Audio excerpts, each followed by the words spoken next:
bilhões de reais até o fim do ano para a cadeia da indústria automobilística. Os governantes se enganam. E se enganam por quê? Porque não ouvem todas as alternativas que existem. Carlão, não é um problema isolado do Brasil. Parece que isso acontece em todo mundo, essa questão de soluções milagrosas. É o que? Vem do ser humano lá dos antepassados? Eu acredito que o pensamento mágico, sem nenhum preconceito com isso, não um pensamento que a gente classifique como ruim ou pré-lógico, ele é uma questão. A outra são medidas atrapalhadas de política econômica. São duas coisas muito distintas. Acreditar ou no messianismo político ou naquilo que a gente chama de sebastianismo, um dia chegará o político que vai redimir tudo, acreditar numa utopia e não para corrigir o mundo atual, mas para planejar de fato uma saída que omita o eu, isto é uma fantasia grave e isso não se deve confundir pensamento mágico com ação atrapalhada do governo. São duas coisas completamente distintas. É o excesso de otimismo, Pondé, que faz as pessoas apresentar essas soluções? Eu acho, eu não concordo muito que o brasileiro seja tão otimista assim, não. Sabe, acho que isso às vezes é um pouco de mito. Mas seguindo a diferença que o Karnal fez entre pensamento mágico e o atrapalhamento aí das medidas econômicas, que eu acho que as duas coisas são diferentes, mas eu acho que as duas estão erradas. Quer dizer, eu acho que o pensamento mágico não tem nada que ver com essa coisa das medidas atrapalhadas, mas eu acho que o pensamento mágico pré-lógico também está errado. Por outras razões. Errado em que sentido?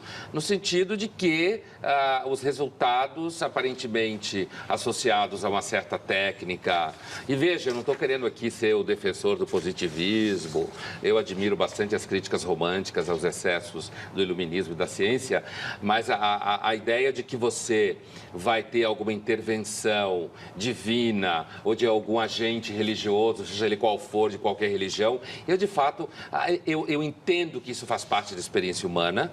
Eu entendo e concordo que muitos livros religiosos têm muita sabedoria sobre o ser humano, mas a expectativa de que pode vir soluções do céu, assim, para usar uma metáfora, para o pensamento mágico, eu acho que são formas que não costumam dar resultado. Assim como você fazer medidas mirabolantes. Essa Agenda Brasil aí, né, dentro da matéria, essa Agenda Brasil, ela parece mais um acordão para acalmar um pouco as coisas, porque estava todo mundo muito nervoso. Agora, eu também acho que, às vezes, o pensamento mágico, apesar de não acreditar nele, funciona mais do que alguns planos econômicos. Eu acho que alguns planos econômicos mal feitos, às vezes, são piores do que o pensamento mágico. Mas eu acho os dois. Vamos pensar aí, vamos transpor para o ambiente empresarial. Todo novo chefe quer mudar a política do chefe anterior, mesmo se ela estiver certa. Por que isso ocorre sempre? É uma sedução pelo eu, é um dos grandes mitos contemporâneos, eu chamo isso de teologia, que é a teologia do empreendedorismo, a ideia de que você deva implantar uma novidade.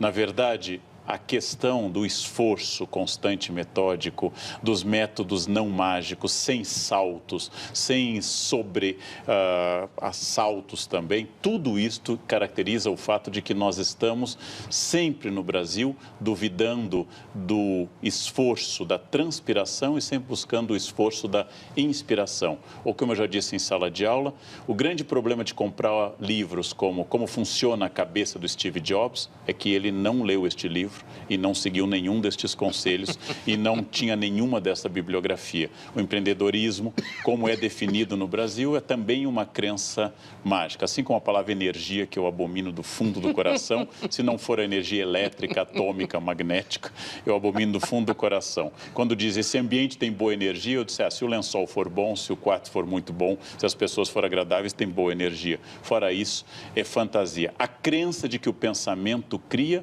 é uma crença de crianças e pessoas portadoras de esquizofrenia. É por isso que a literatura de autoajuda sempre está no início das livrarias, né?